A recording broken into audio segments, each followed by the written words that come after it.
So after watching this episode of Reign of the Seven Spellblades, of course, this takes place months after the incident that was episode 6, where the teacher has gone missing. Oh no, where has he gone?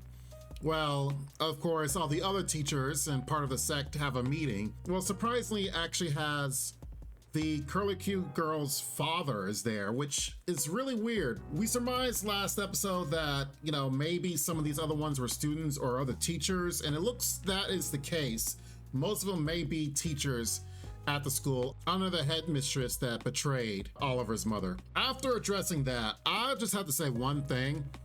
I thought of it a little bit before the start of this episode, but after watching this episode, my mind is blown by the sheer scope that this anime could cover. I thought this was going to be like a little magical school. Let's learn some magic. Let's meet friends. Main character gets like a harem type thing going on, stuff like that. Regular anime tropes. This anime, there is no way, absolutely no way that this anime it's gonna be done with just this season alone. There's no way. This anime could literally be several seasons long just from just the premise of this alone right here. Now, going into this a little bit, the main theme song changed. At the very end, it used to have the mask on the ground, but after what happened in the last episode, our boy picked up the mask and put it on. And now we know why. The amount of stuff that can be covered, an amount that is actually shown in this anime, blows my mind that there is no way that they are going to wrap this up and finish it up at episode 13 and be like, oh, here's the whole series, here's the season finale. There is no way. We're literally in episode 7 right now. So you're going to tell me there's only 6 more episodes and the show's over? Like we're going to have a resolution? No, not at all. You got Oliver having to kill off rest of the teachers, upperclassmen, or whomever. You got all the stuff that's happening to all of Oliver's friends. You got Nanao is popping off and absolutely like becoming almost a world-class wizard. And even though she's like a samurai, it's just absolutely nuts. The sheer scope of it's literally blown my mind to where this anime can be a long-lasting one and actually be something really held up for a very long time to come. This moment right here, which is one of the first moments of the episode, I literally got chills at it. Nanao actually gets a flying broom, and in this world, the brooms are basically sentient, as if they're animals and such, and they have different personalities and such, and Nanao ends up getting one that's fierce, that come to find out, essentially belonged to Oliver's mother at one point. Which I'm surprised Oliver doesn't even bring that up to Nanao. Like, hey, I know that broom. That was someone that was a family of mine, and now it's yours. Something of that nature. He doesn't even bring it up. But she is basically the noob of this world, if you will. And of course, a lot of anime and a lot of shows do that, where they bring someone new to this big world and atmosphere. So then that way is someone you can relate to. So it gives a reason for characters to be like, to teach them stuff like, this is how this works. So you as the viewer understand how it works as well. Nanao is that character. The level of grasping this girl goes through and the amount of OP that she has, that honestly, if it wasn't for whatever is happening with Oliver, I would think Nanao is the main character here. The whole show should be about her and how she just pops off on everything she does. And, with her samurai powers and how she has, magic powers as well. And where do they come from? But then we have Oliver and where we're like, oh, for some reason, Oliver's the main character. Why? Well, he has a revenge that he has to do, and he has to basically kill off all the teachers and the headmistress. So it's a tale of 2 main characters, and it's not even really like one takes a side character role at all. They cover everything that's happening with Nanao, and they cover what's happening with Oliver. Now, of course, all of it is through Oliver's eyes, but it's such a great moment because Oliver is in this world. He understands how things work, and he's actually above average, I guess you say, as far as how everything works and how well he does in the magic, if not an expert at everything. And Nanao's just stumbling into everything successfully. Just like, oh, I've never done this broom stuff ever before. Oh, great, I get the toughest, strongest broom that bucks everyone. It's mine now. Like I said, the scope of it is so huge. And the fact that you pretty much have two main characters, the spotlight is not even like pushed aside for one or the other. It's done well and weaved in very well.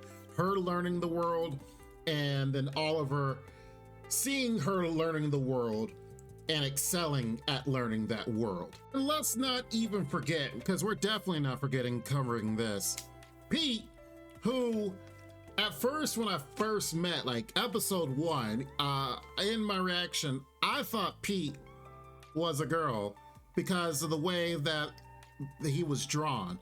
Come to find out, he's a guy. And I was like, okay, fine, whatever. Now he's a girl. So apparently, Pete has had a sex change, and he is a reversey, which is the title of actually episode. And apparently in this world, there are some magic users, wizards, or whatever you want to call them, that have sex magic stuff that happens to them, or magic that affects their sex.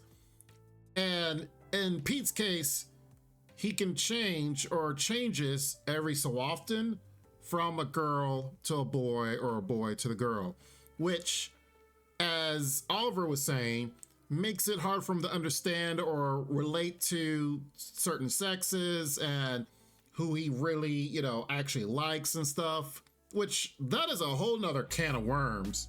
Let me tell you that. What accentuates this in this world, which makes it so much better, they didn't even have to do this. Depending on your sex, as in Pete's case, he actually excels at different forms of magic. When before he had trouble with the electricity magic, he can now fire it off easily, and it ends up being very strong as well. And Oliver has to tell him, like, yeah, that's because you have a gift. Your gift is that you, one, it's very rare, and two, you can change between sexes. And because you change between sexes, there's different schools of magic you end up excelling with in those sexes. And when I saw this, I was like, what?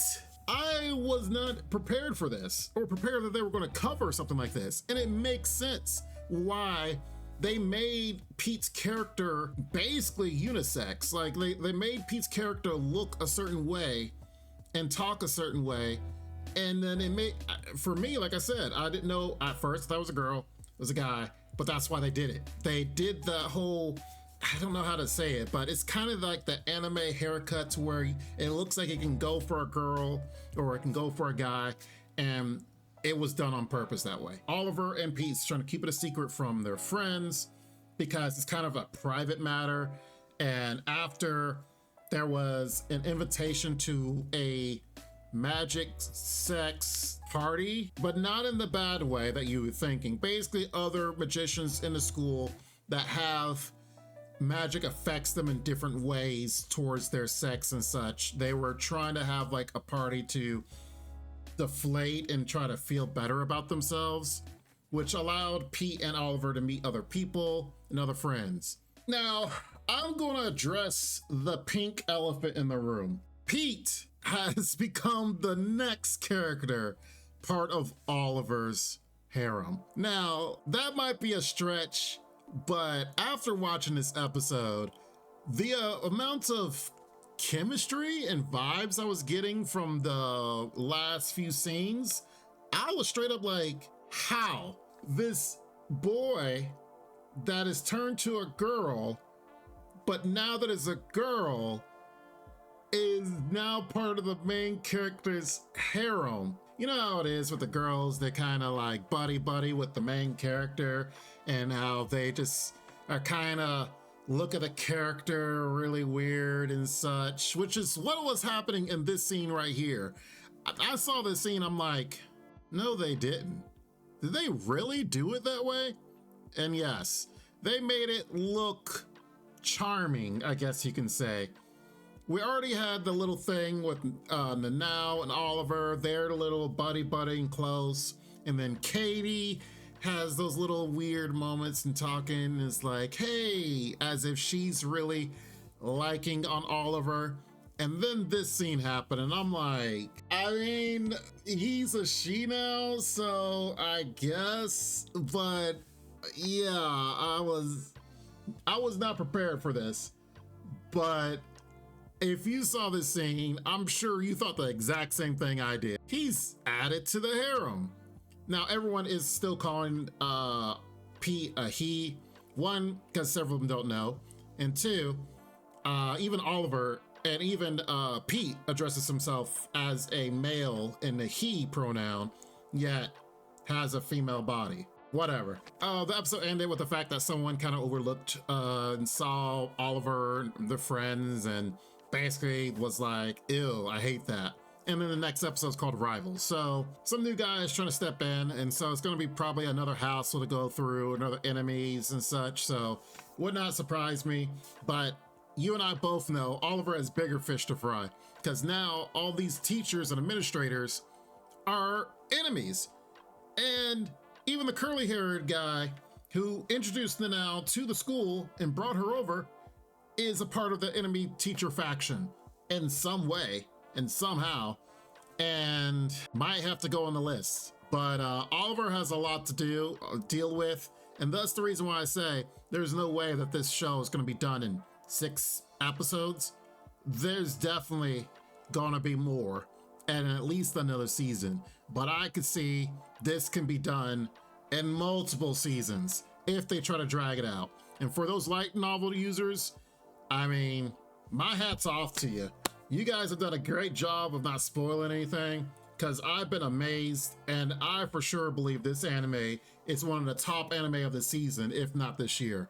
So let me know what you guys think, and definitely comment down below, because a lot is happening in each and every episode of this anime, and I definitely love to hear from what you guys think and what you guys say about it. But that's gonna wrap things up here, but make sure you guys like the video and make sure you guys subscribe as well, because there's a lot to discuss on this anime and several others on the channel. You guys take care of yourselves, be safe, and Lord willing, I'll see you next time. Bye-bye for now. Make sure to check out the extra content on our Patreon page, and thanks to our current patrons. This ain't what you want, bitch, I'm a fucking phenomenon.